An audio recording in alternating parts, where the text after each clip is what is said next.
bad way to start a Monday morning. Right, time is a wasting. Let's get back on the bike. Excellent. Yeah, beautiful spot that.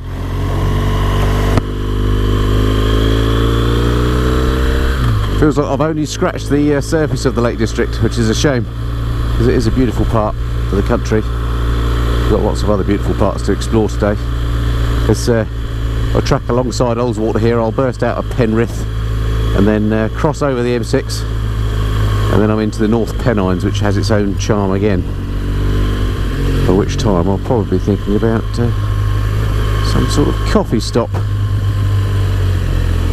According to Simon Weir, the Hartside Inn is the place to go, so I might check that out. We've got a way to go yet till I'm there.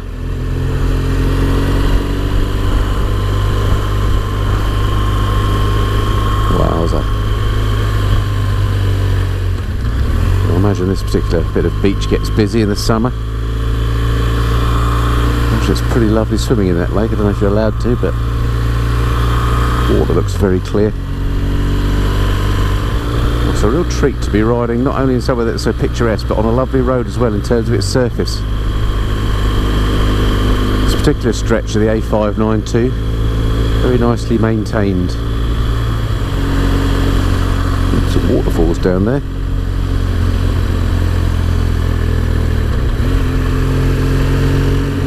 So this is our last little dalliance with Ullswater now. This is the northern reach of the lake.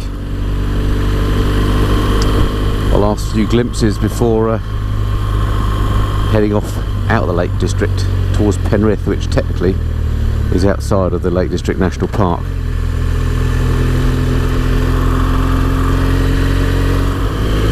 Slightly faster road now, which has been a nice little treat, a bit freer of traffic. If you knew these roads, you could have an awful lot of fun. But to be fair, even when you don't, they're still great fun. It looks like it narrows up here, so I'm just going to have to ease off a bit. Nice to blow away the cobwebs though. Quick bit of dual carriageway as I enter into Penrith, bit of a shock to the system. Hopefully won't be seeing too much more of this today. Right, and this marks where I cross the M6, which to my mind is the sort of border of the Lake District. So it's a shame to be saying cheerio, but I'm sure I'll be back. Cracking place to ride a motorcycle.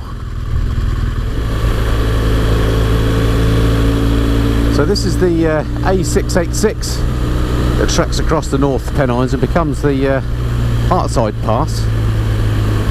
Amazing road so far. It's just been these lovely wide sweepers. Hello, looks like we've got some roadworks ahead, so just be a little bit careful. But a beautiful road up until that point. It's always when you turn the camera on that it gets less good. There's some beautiful wide sweepers, the sorts of roads that, you know, you could really make some serious progress on if you wanted to. And this massive expansive vista compared to the Lake District with the Pennines beyond. So this is the road that takes me up to a place called Hayden Bridge, which is the next sort of waypoint that I've put into my GPS. Some 33 miles ahead. Well, this is a wild little bridge. Not seen one like this before. Bizarre. Cracking road, this A386. It's already amazing how in like 10 miles the character of the countryside has completely changed. So the very narrow, twisty stuff in the Lake District, which is beautiful but quite difficult to make progress on, to these much faster roads across the Pennines. Oh, I can smell two-stroke. One biker behind me, but otherwise clear.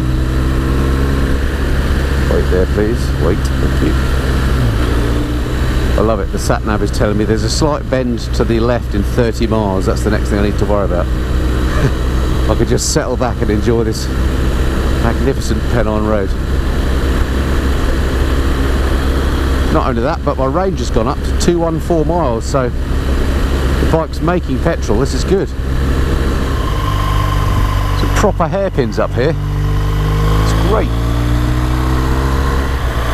Right, I'm going to let the motorcyclists behind overtake.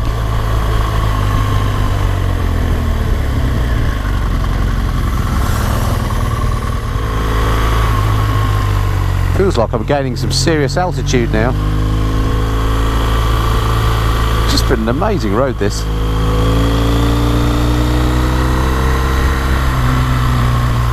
Just sweeping bends and hairpins up the side of these hills. Get quite a good workout, actually.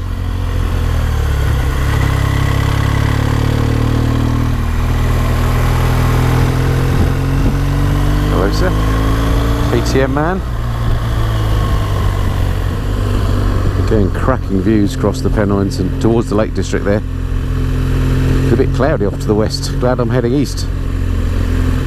This is a properly twisty road. I love it.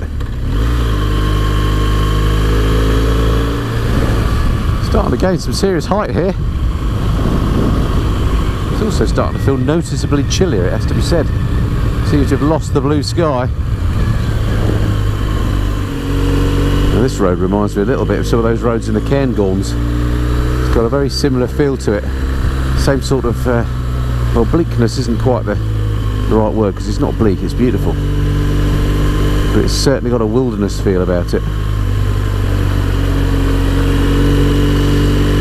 Sir, another KTM, very popular around these parts. You know you're getting high when you see these poles on the side of the road that denote where the road is for when it's snowed in. Wow, it's huge up here. Now I'd never even heard of the Hartside Pass until I looked into this route. I don't know why I hadn't, because it's an absolutely cracking ride, as you can see. There's just not a bit of straight road on it.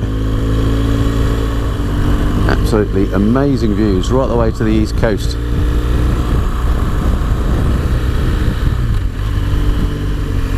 Right, this is the Hartside Calf, which is a bit of a biker favourite apparently. I'm going to give it a miss because I'm a little bit early for my stop yet.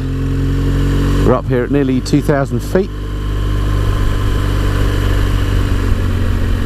which I think makes it one of the highest inns in the country, I think I read somewhere.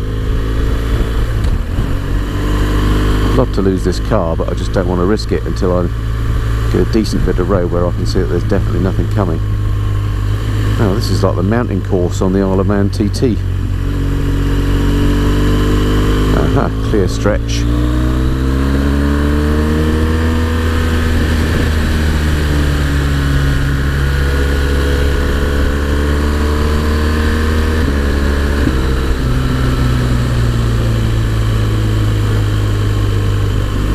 This reminds me a little bit of the Snake Pass actually in Peak District as well.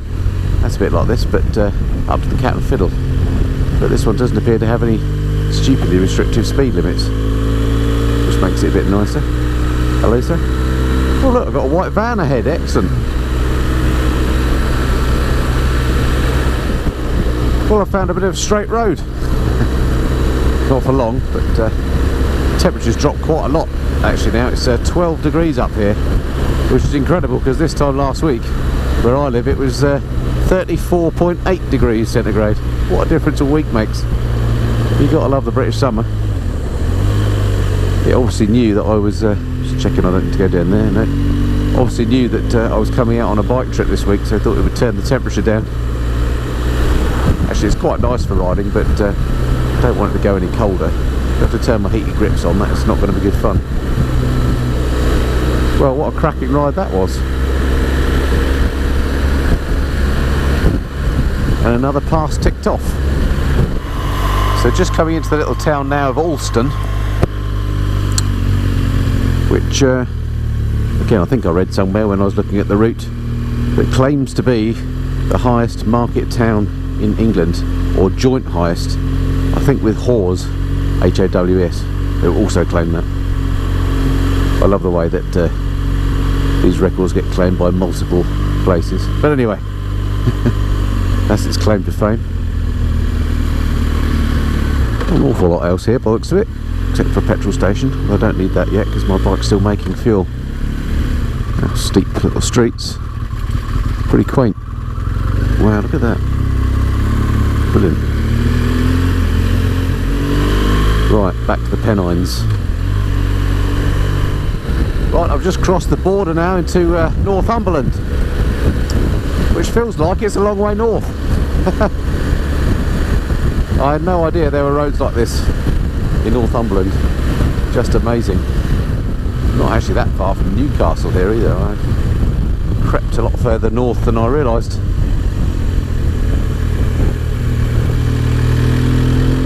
This road would be amazing on my Panigale. But to be fair, it's amazing on any bike. So this A686 has just turned out to be one of those roads that's got sort of something for everybody. It's going to 30 now, let's slow down, looks like a camera potentially ahead. It's got fast bits, it's got twisty bits, it's got exposed bits, it's got bits through trees. Just a really nice road. I mean, if you're in the area and you're not doing the whole tour, but you can take in the A686 across the North Pennines, that Hartside Pass. It's just a glorious ride. As I say, something for everyone, that one. You can see why Simon Weir included it in the book. Excellent ride. So I'm nearly at Hayden Bridge now. I've got about 3 miles to run. I'm still on the A686, which has proved to be a cracking road. One or two really nasty hairpins as well that I wasn't expecting. Sadly, I didn't have the camera running at the time. But you know, real properly challenging stuff with adverse camber and as tight a corner as you can get. Very difficult on a heavily laden bike, but luckily no calamities. And Hayden Bridge is actually the end of this page on the book. So I need to find somewhere to stop and see where my route goes next. Get that programmed into the sat-nav. A couple of what look like Cornish tin mines there. I don't know what that's all about. Mines of some sort, I guess. Interesting. So on the B6295 now, towards a place called Allen Heads. Another cracking name. Not liking the looks of these clouds up ahead too much. Looks distinctly like we could be in for a shower later on. It's a lovely little town. Sadly, don't know what it's called. It's amazing how these towns and villages in the north of England have a completely different feel to those in the south. I don't know if it's just to do with the fact that the buildings are made of different sorts of stone or what, but you just don't get the same in the south of England at all. It's a bit like comparing the north of France with the south of France. If you were landed there, you'd think you're in a different country. You hear a lot about the north-south divide in England, and it is almost like it's two separate countries. Back into the land of amazing views. So this little settlement known as Cinderhope. Can't imagine what it must be like to live somewhere like this. Got to be very organised with your shopping schedule, I know that much. No nipping out to Tesco because you forgot some bagels that day. It's tough. No bagels for you, matey. Right, we'll soon be at Allen Heads. What a great name for a place again. And that's the next waypoint on my map, so I need to refer back to the book and get the next waypoint put into the GPS. And it might be a waypoint that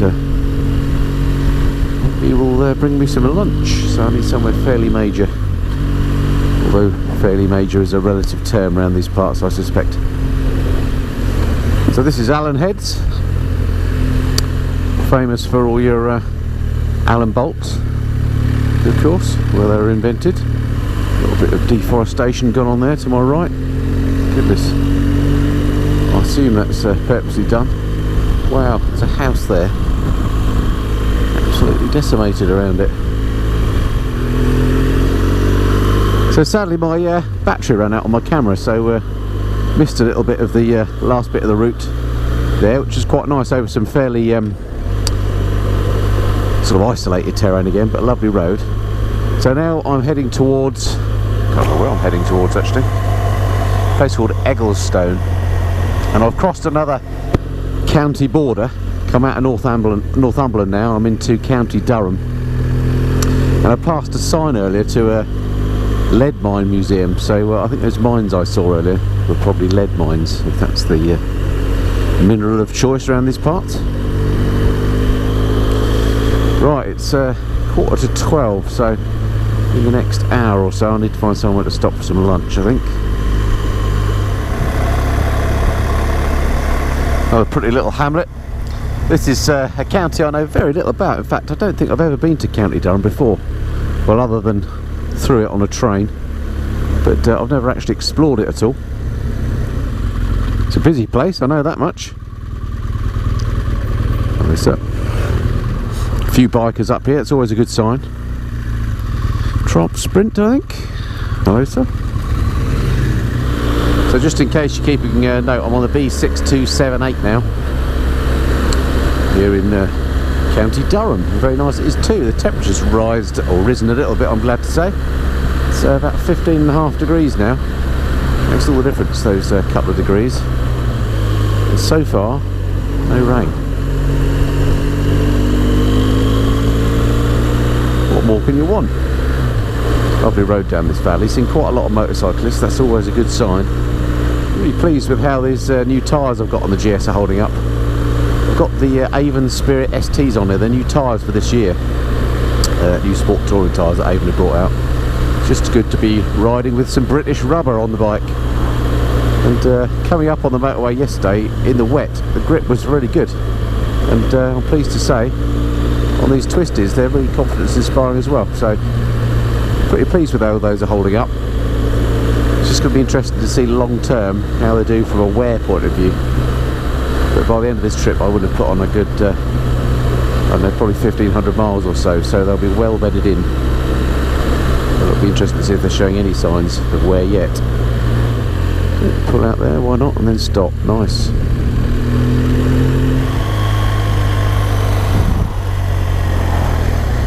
So this is Stanhope, and it looks a bit complicated here. Following the sat-nav, it looks complicated. Looks like it's done one of those sat-nav things where it sent me a bit of an unnecessary way. But anyway, there's a hairpin involved, so it might be quite fun. Take it wide if I dare. Actually, it wasn't as bad as I thought. I've been over some properly tight hairpins today. So I'm now being superly cautious. That one was nothing in comparison. It's a beautiful little spot. It looks like a Ford. That's why the sat nav took me that way. It's sort of a locked Ford. How odd. Anyway, onwards and upwards. Literally upwards. Things are about to get steep by the looks of it. Oh, nasty little hairpin again.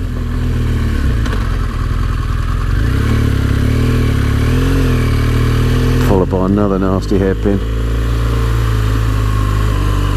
Actually, I've done a lot worse.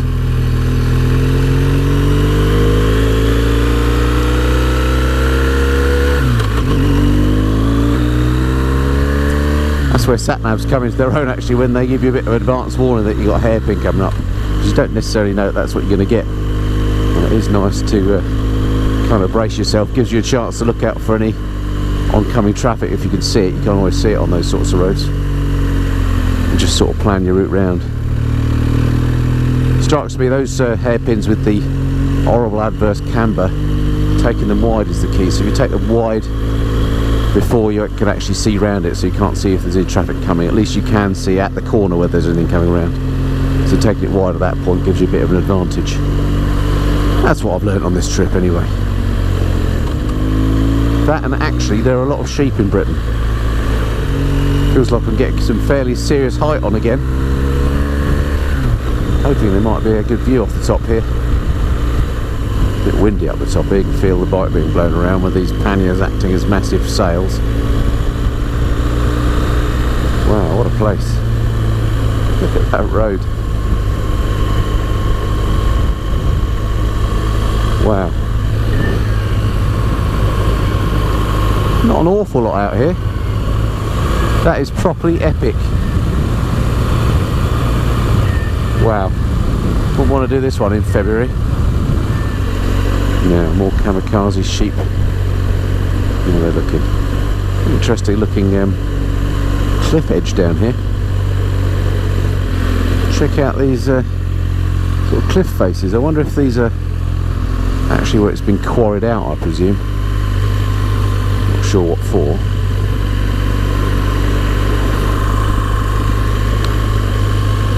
Rather than it being naturally occurring. Looks like there's some sort of spoil heaps here. Although I wouldn't bet on it. More sheep to be wary of. And another hairpin.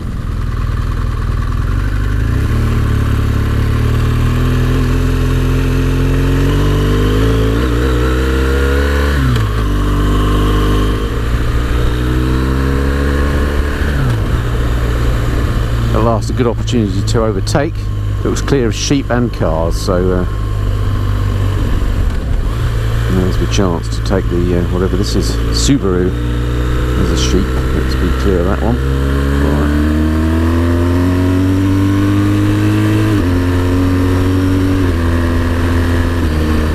Seagull alert. Wow, that was close. That counts as an air miss, I think. Defile that one. Wow. Welcome to Teasdale. Thank you very much. What is there at Teasdale? Not a lot. By the looks of it. I had absolutely no idea that this leg of the trip was going to be like this. It really is quite wild. These roads are great. And it's national speed limit all the way as well, so other than when you get held up by the odd itinerant Citroen. Luckily there are some good open sweep bits and you can see what's coming, so you can get past stuff. But a lovely ride. It's a shame the sun's not out a bit more. It's not exactly warm, it has to be said. But not a bad way to be spending your Monday morning. Now what are these sheep doing? Let's give them some wide berth.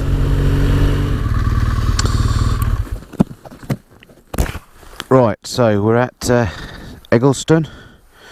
That's oops, maybe I should have put the bike in gear.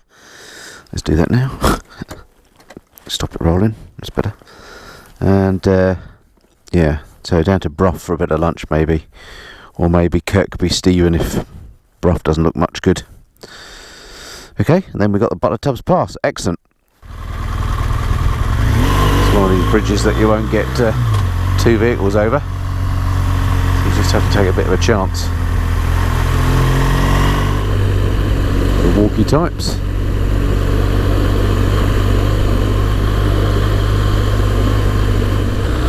Wow, cracking views from this road, and a lovely road as well.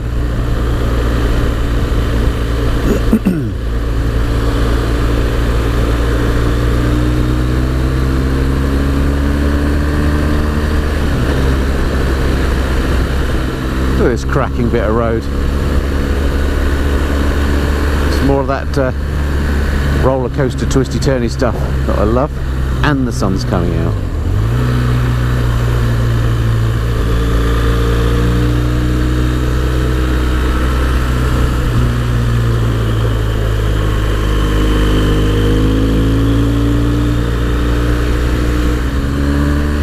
Reservoir down there. Dam at the end. You're pretty empty as well, actually. So haven't had as much rain as should have done.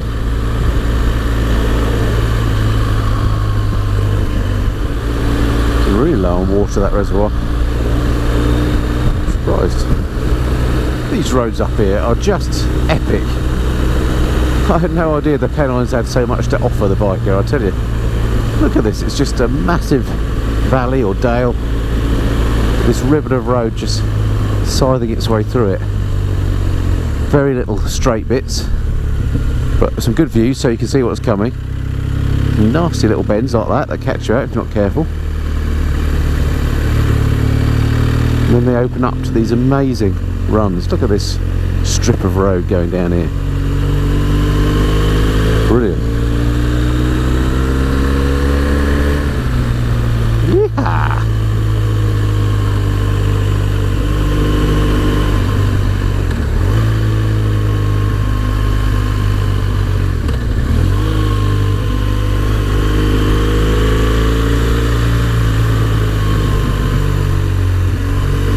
Perhaps you don't need to go all the way to the Cairngorms after all for a decent biking road.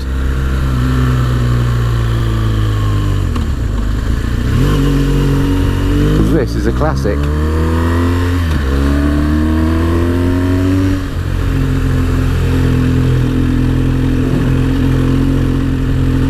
If a little bumpy.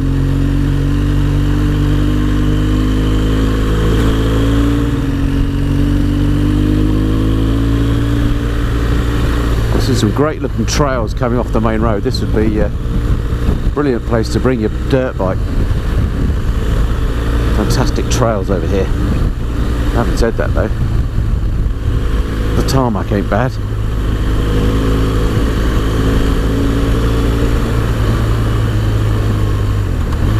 It's certainly quite challenging riding. It keeps you on your toes, you know, you have to concentrate, but it's very rewarding.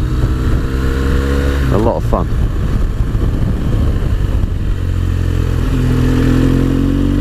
I'm going to sleep well tonight though. Again. View alert.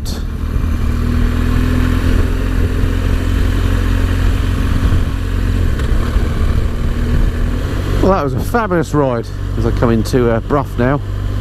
Well, I'm going to have a little look around, see if I can find myself a tea room or something.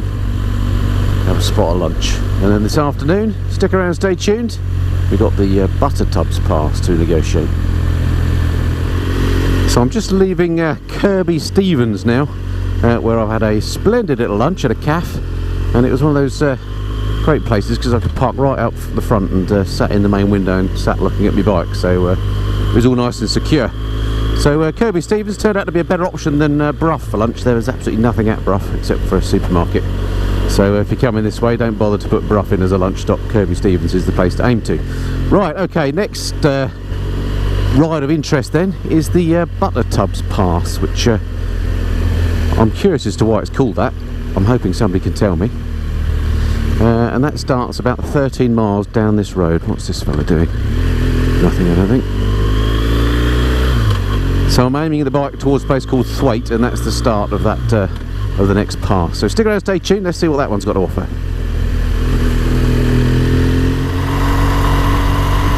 Well, this is a little a rural spot before we start. I'm not even on the Buttertubs Pass yet. I'm heading to Thwaite on the, I think it's the B2267, and this is as major as that road gets. It's one of these single track roads again, which I'm not a huge fan of. This one doesn't seem to have much in the way of passing places, so we shall see. Certainly lovely out here, mind you. The temperature's warmed up. It's very pleasant, 16.5 degrees, which is just right for this sort of game. Hello, what's this sheep doing? Come on mate, there you go. Thank you. Wowzer, this is a huge area. I had no idea there were so many, you know, really properly rural parts of England.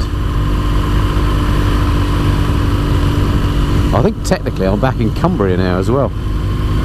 Just vast square mileage of nothingness, but in a beautiful kind of way. It's a Suzuki guy, hello. Bit of paragliding going off the ridge, why not? Where's this going? Right.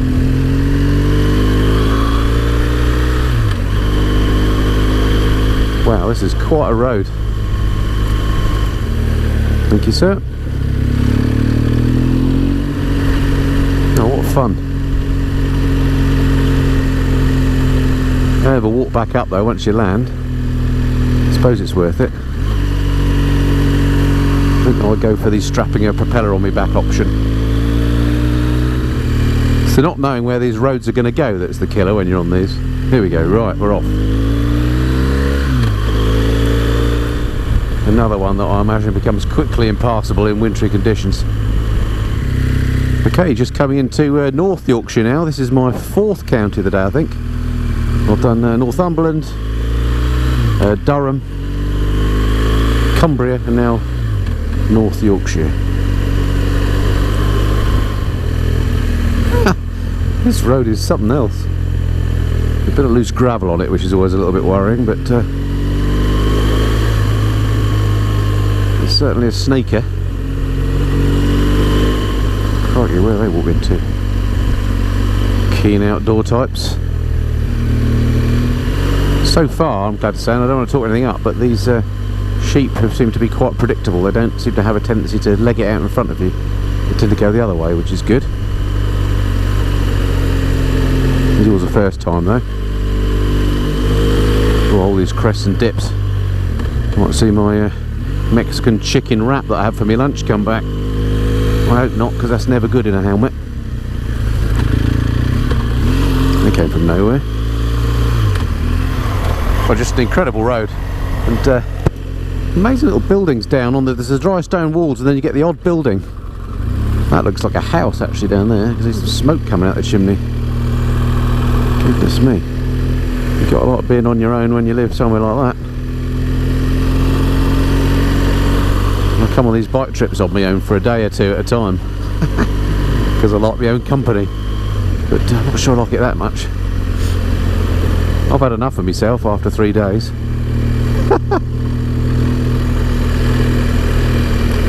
Right, cattle grid coming up, they're always a bit slippery. Well, that was an epic ride across there. Brilliant. Thoroughly enjoyed that. I can't imagine what Buttertubs Pass has got to better that, really, because that was just incredible.